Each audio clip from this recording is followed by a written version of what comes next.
Well, hello, this is Dr. Chris Lemmon, and this is a chat for December. And I'm wearing a shirt back from a recent trip to Egypt.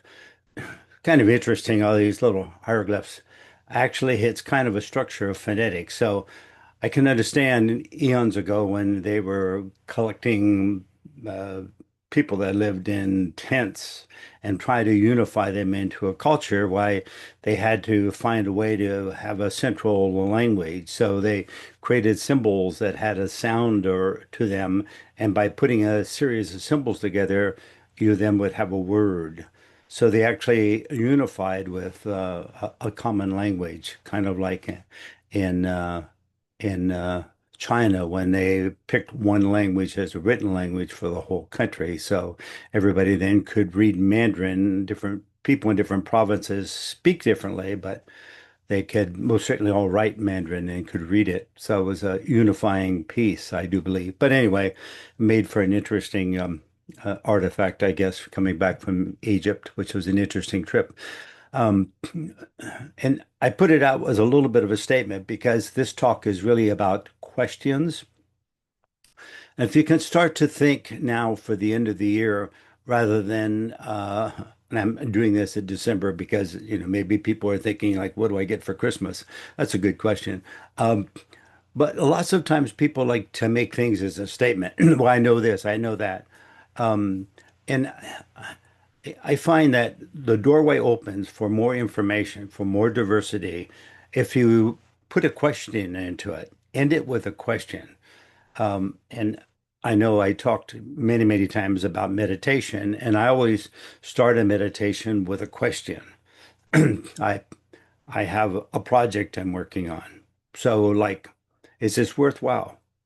Could this be beneficial long term? Is this going to work out okay? Yeah. Do I have all the resources available? Is something I should venture into? I might make a list of about 10 questions and then I'll kind of relax and kind of get out of the I have to do scenario and just be the witness. Sit back and relax that and start to be able to get a sense of those answers or more questions or more directions to go to, not always seeking an answer, but a better question. A better question then allows you to get more information or into the depth of things. So when I sit down and do a talk, I'm started out by asking questions. What stories do I come up with to play into these constraints? I've been doing this for a lot of years. So when I start to show up an example, at this point, because of, after teaching for 14 years, the same type of classes over and over and over again for 14 years every day. Why, where I got to be able to have stories that would validate. Some stories were new stories, some stories were uh, old stories that I had to modify to fit the needs of the situation. But giving them a concrete example is like this shirt. It gave them something to anchor into. It's like, there's a sign. How do we read that sign? So each one of these has a sound. And it was just phonetics. It was a way to teach things. And so questions is really a good way because you would look at this and you say, this is a beetle. But actually, the scarab has a sound. And so those sounds then put that structure together. And it's the same type of thing leading into questions about your life. You sit there and you have a question like, should I go forward with this? Should I invest in this? Should I date this certain person? Should I? You're asking questions expecting an answer. And the system really on life is a system of like, we're here to kind of have an experience. The experience is the answer to like, what is the meaning of life? Well, the meaning of life is that we get to have an experience. And so if you ask questions, you enrich the experience, you open range up, and you have more variables to play with. And it all comes in exactly that way. And so that's the heart of the whole process was think in terms of questions. Think in terms of questions. So I got up this morning and I'm sitting there and my wife says to me, "What are you going to do today?" And I said, "Well, it depends on how wet it is outside." Um, if it's not too wet, I will go up and rake some leaves. It's now November here. This is the December talk I'm doing. And so, um, so I need to get the leaves up and get ready to put them out for the lawn and leaf pickup. And so if it's not real wet, I can go out and vacuum them up, shred them, put them in there, conserve. If they're a little bit wet, then I have to treat them a different way. I have to scatter them up. I have to put them into a different container, put them in bags. They just fall apart from the moisture. So those are all variables. So when she's asking me the question, what are you going to do this morning? I'm thinking, I said, well, I'm probably going to address leaves. And she says, well, uh, and she's asking a question like, you leaves out back or out front? You did some out front yesterday. I said, yes, I'm thinking of like, what are all the variables? How many variables are there? It's easy to say that I'm going to address the leaves, but as soon as you ask that question, I'm thinking now in a half a dozen questions that are going to come up. And I'm also looking at like, would it be better to wait till later?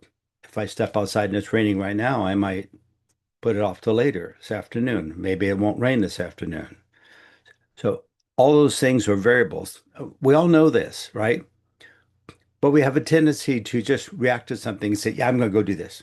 It's like, and then you get out there and then you're kind of in a frustration. You're out there and you're saying, well, I was going to do this. And so you're arm wrestling with yourself, trying to figure out. It's nice to be able to put the questions in and see that as a half a dozen options. So when you walk out there, you can see it as options. Yes, sometimes in some things in life, we do that all the time. But I don't necessarily see that particular way. I just came back from a vacation. It was really kind of interesting when I go to a foreign country and I'm having food, especially staying in a hotel and having a buffet for breakfast. Normally, I eat one meal a day. But on trips, I'm like, I don't eat very much, but I want to try stuff. So I go out and I look, and anything I don't recognize, I'm not going to order eggs. I'm not going to have something I have at home. I'm looking for things that's like, wow, I haven't eaten that in a long time, or I don't even know what this is. So I'll put a little sampling on that. I don't eat very much, but I'll sample a little bit. And then maybe at lunchtime, if we're back for a buffet, I might sample a little bit. And then dinner time, pretty much, I'm just going to sample a little bit. So for a vacation, I've just sampled different things that are from that local environment. What do they produce? What do they have that I don't normally see? And that makes it a bit of an adventure. You start to see. So I'm asking a question. I'm not going in saying, and I see other people go back. Well, I go get the eggs and I get this bacon, and it's like, wow, that sounds like America, right? Do you eat eggs and bacon for breakfast all the time? And other people I saw they're having eggs and beans, and I'm thinking, oh, it tells you a little bit of where they're from, maybe. And I'm just trying to. I don't care about hunger. I just care about experience. I just want to be able to open up those doorways.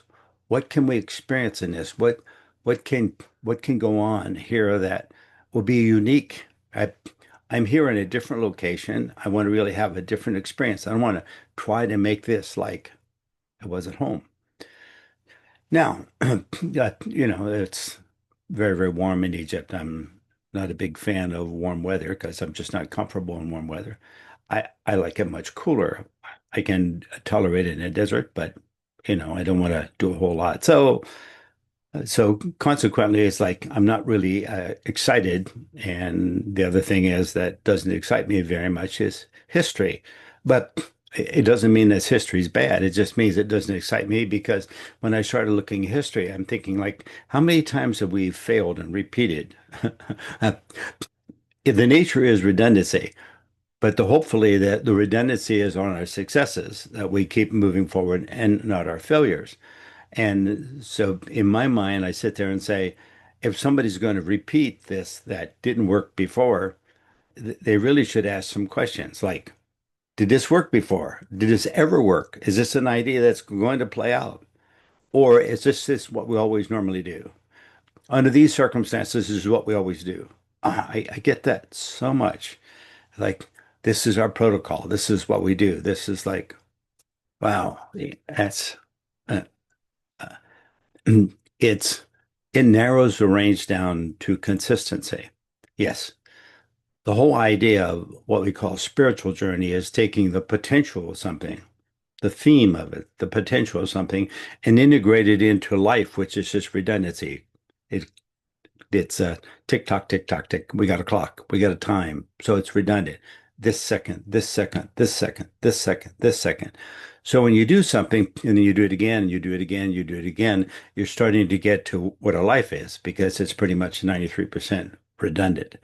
Um, so a vacation should be everything you can to get out of the habit of doing. You're in a different culture, you're in a different environment, you approach things in a different sort of way. You should be eating different foods. You should be asking a lot of different questions. And and so in all situations in life, whether you're going into a new hobby or a new job or a new relationship, you want to ask a lot of questions. You get into a job, you're going around, you want to go, what is the protocols here? Well, they may give you a list of protocols that are official from the company that you're working for, but then you talk to the employees and you find, oh, there's other little protocols that people go do this at a certain time. Somebody likes to have a lunchtime at a certain time or whatever's going on, or if there's a ball game, you'll see people with an earplug and maybe they're listening to a sporting event while they're supposed to be working. Not necessarily a part of the protocols, of course, but anyway, you start to find out what the reality of is. Those comes from not nothing but questions. You can see someone later and say, I saw you over there listening to something. What, am I missing something? And make it a question, and keep forming into questions. It takes a long time to get in a habit of asking questions.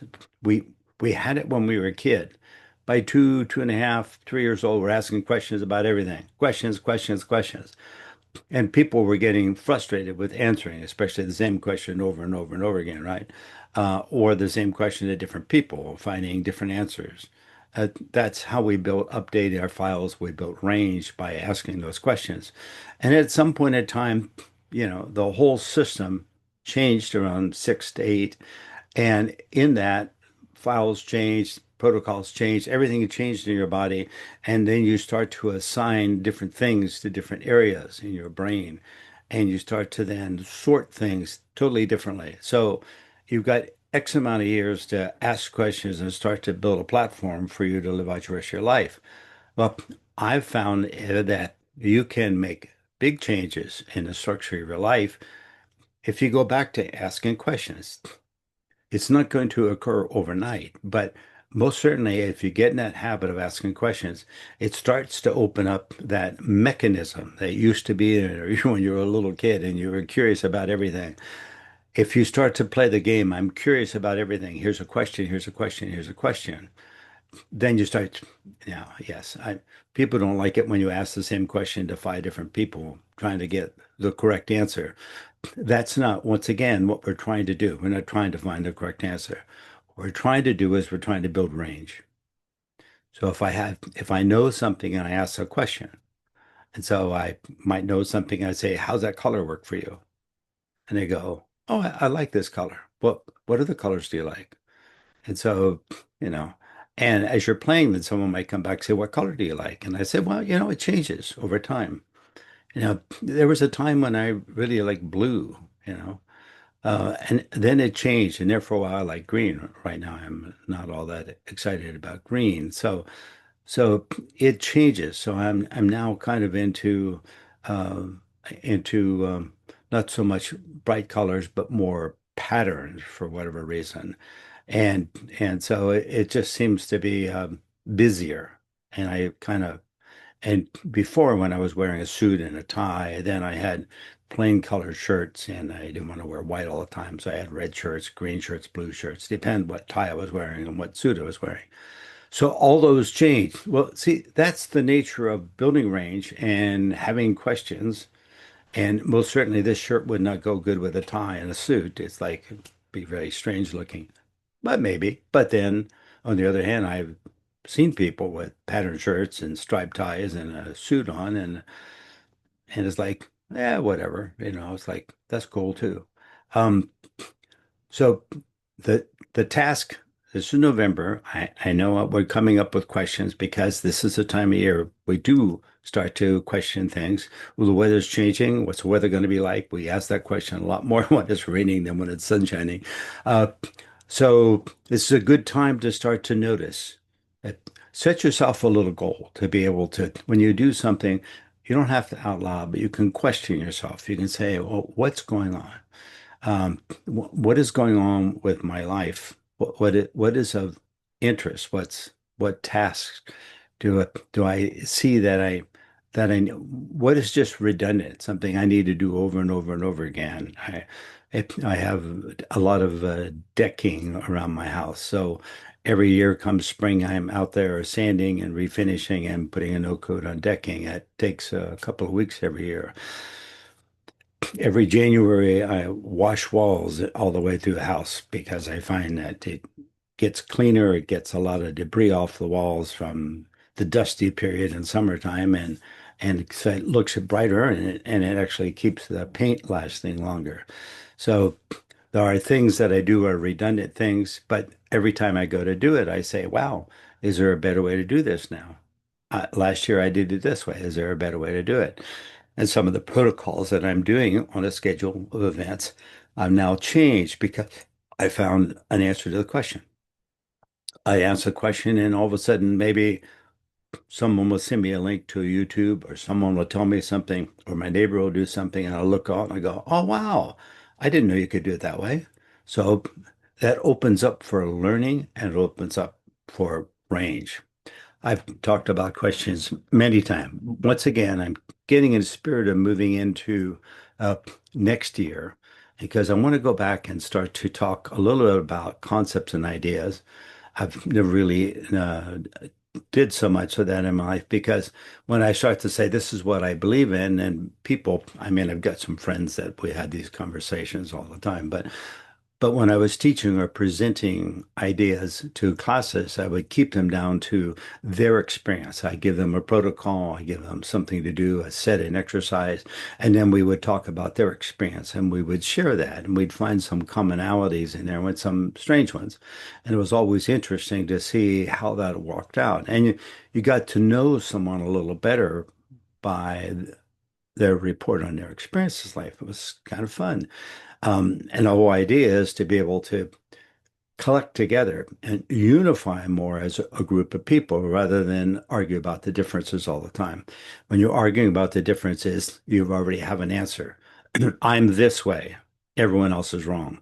It's like, nah, that doesn't work. It really doesn't.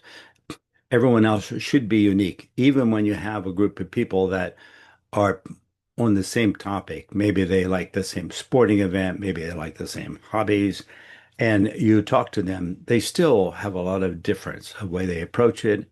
And you'll find that if you always do it from one standpoint, everybody in your group kind of gets quieter on you because they realize it's an argument. If they start to bring up their view or their idea, it's just totally different. So it's like, wow, that's intriguing. Everybody has to be in a place of being open for another process, another way of doing it, another value, another way to define yourself, another way to be present with this moment right now. Should be always on your mind a question. Um, and you know, I'm trying to stay away from stories because I get long-winded and these things get. So I've been doing like 1 hour talks and then 20 minutes or talks, short talks, and then long talks and short talks. So I'm going to keep this one fairly short. And as we go into the holidays, I can kind of wish you a happy holidays if you celebrate the holidays. And if you don't celebrate the holidays, why, bless you for whatever your concept of life is. That's perfect. It's like, wow. It's like, this is who I am. So it defines it in a certain sort of way. I'm not a person that goes out and puts up Christmas tree lights or has a Christmas. Um, and so it was when my kids were young, I got divorced, and so at Christmas time I'd go send them to see their mother. That she had a bigger family, and they would all hang out. And and so I never had to buy a Christmas tree, never had to decorate because there was, it's pretty much an event for kids in my mind, right? And and then later in life, I married a woman that likes to celebrate the holidays. So now we get a little more into the fanfare of it. I still don't put up lights. I don't want to make too big a job of it, but if she most certainly demanded it, I would comply. Uh, but it's just the nature of it's very different. And so when I'm looking at Christmas decorations in the living room, I go, really? Like, wow, what is it? What does that mean? I mean, that's my question. What does that mean? What does that mean in my world? What does that mean what does that mean in someone else's world? What is that? Uh, so for most everybody, I ask that question. He goes, "What brings back fun memories?" It's like, wow, fun memories. Okay.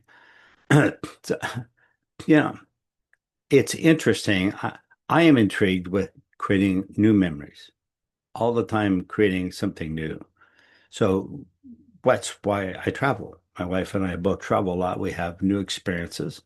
And yes, she has friends out there. So when we go to places, we stop by and see her friends, which is all great.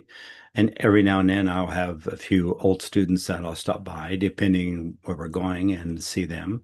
I try to keep in touch with at least a handful of them that are kind of fun and having an adventure and doing things and are kind of interesting to talk with. They have a lot of questions. Yes, they may ask me a lot of questions, but in reality, I'm asking them a lot of questions because I'm asking them how they're doing this, how are they processing through this, how are they, because who knows? I mean, I need to continue to learn. I think that what we really need to do is to find out more and more about what it is to be human and what it is to relate to another human. And for that, we have to ask a lot of questions. And really, it's just like we're not going to find it in a book. In a books, I like to read books. I find a lot of material. I take notes and notes, and all my notes are in the form of questions. Like, I need to know more about this. I need to know more about this author. I need to know more about this concept. And then I can go ahead and look those up when I finish the book and start to go through and go, oh, so that my range expands. So this is just a tool. And next year, hopefully, we'll have a lot of these talks. We'll be teaching some tools and concepts that you can kind of integrate into your life to be able to expand that range, to be able to define yourself in a different sort of way, to be able to grow as a person, to have what, once again, I call a spiritual experience, which just simply means along the theme, right? And so the theme of your life, the your relationship to the world around you and to what's going on.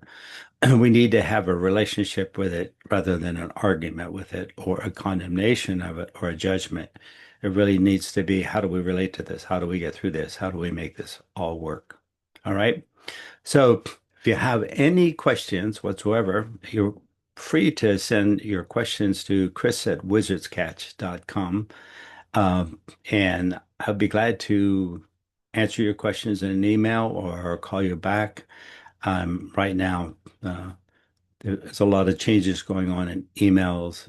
My gosh, uh, I don't have a phone that I got an old-fashioned phone. It doesn't text. It doesn't do anything like that. And so now it looks like I'm going to have to.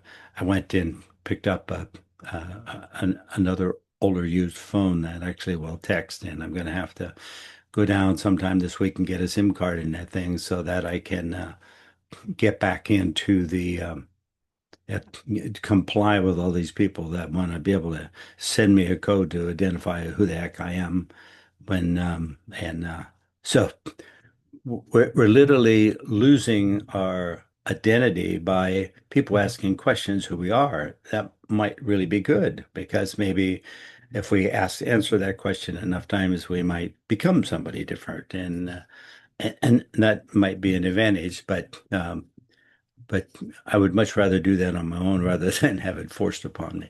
But anyway, just the nature of what life is right now. And so there's a lot of exertion or pressure on trying to produce some change. we absolutely need change. We have been void of change for quite a while. And so as we start to go into a change, yes, I know climate change has been here for a while, but it's a good theme to follow on. So as things start to get changed and start to move into it, um, then we can ask more questions and say, what are we going to do in a climate change? What are we going to do if temperatures go up another 7, 8 degrees in our deserts? And so I can't imagine being in Egypt at 130 degrees. It was bad enough at 105. Um, so those are good questions, right? And I sat there and said, what would this be like at 10 more degrees of heat, right? Um, we do know that there's a threshold for us humans, and it varies most certainly. It depends on your culture, where you're brought up. So I know people brought up in the desert can most certainly tolerate that heat. I've got friends that have brought up in warm countries, and they can go to Palm Springs in the summertime and play golf, for heaven's sakes. It's 120 degrees out there, and they're not even sweating. Uh, so there's a lot of diversity in the structure of humanity and what we're brought up in. If we ask questions about it, we can start to learn how to maybe adapt to the changes that are coming down the pike. So, on that note, why I'm going to close this, but want to thank you very much. It's been a very fun year, and so I hope for you, it was a fun year, and that you'll take some time in December to kind of celebrate the year past and kind of start to build questions for what your future is going to be starting next year. All right. Thanks.